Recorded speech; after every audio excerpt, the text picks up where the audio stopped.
Shadowing.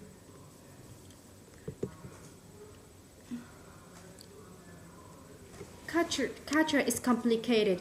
Comprehending any culture is a difficult task, especially traditions and customs differ from your own. Walk into almost any workplace today, and you likely find people of different national, racial, and cultural backgrounds.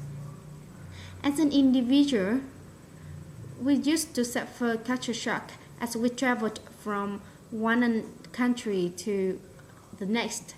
But today we suffer from multicultural shocks just by sitting at our own desk.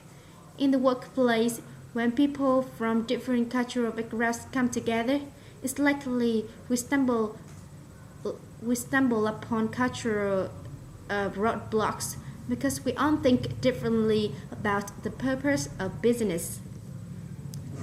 Cultural and other differences might be set aside for the sake of productivity, but first you have to recognize them. Cultures, Culture is often described as the way we do things around here.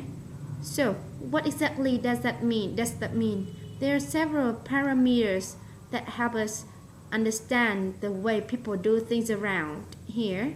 There are too many to mention them all here, but to get a flavor for cross-cultural communication, I will mention three of them. First, it's a perception of time.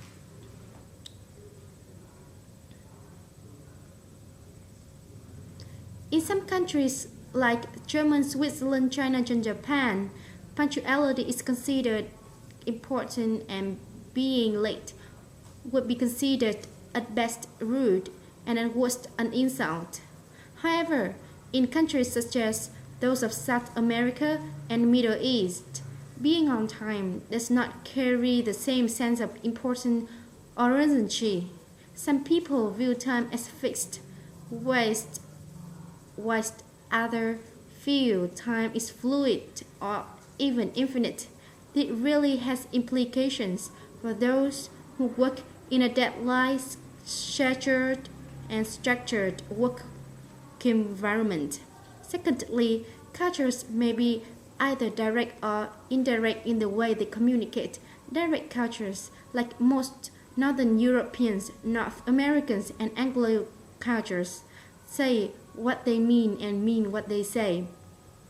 They rely more on content rather than on context. They give value to the written word rather than oral statements. To some people, we can appear extremely rude, unfriendly, and distant.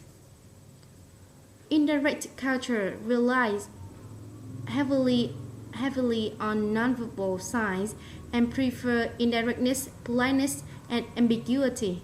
The most important thing is to preserve the relation. This is particularly true of the Latin, Arab, Asian, and African cultures.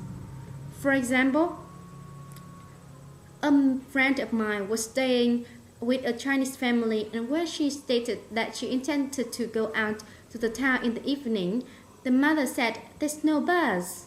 This was said on two more occasions when my friend had indeed seen a bus.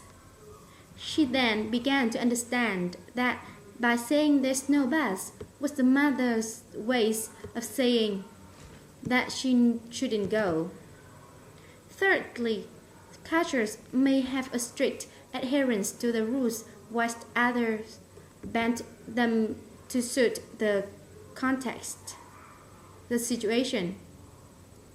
All these characteristics have implications in the workplace, and the more we understand about cross-cultural differences, the better we're able to work more productively together.